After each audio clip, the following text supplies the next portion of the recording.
Hello, Helix update 3.0 is out and let's do a ultra quick update tutorial.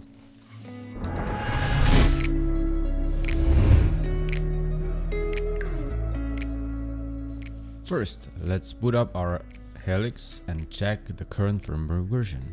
So we have a 2.92 and we are ready to update for 3.0.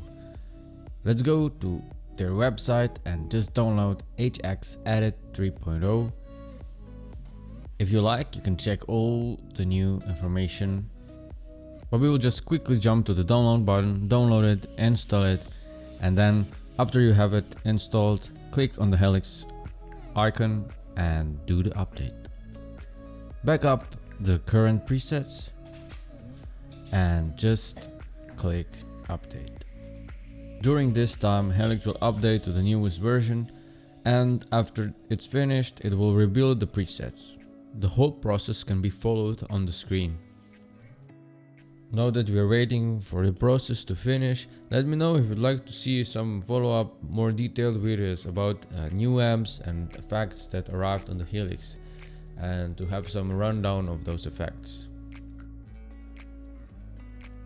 So what's left to do is to restore the backup and we're done. Enjoy the new update.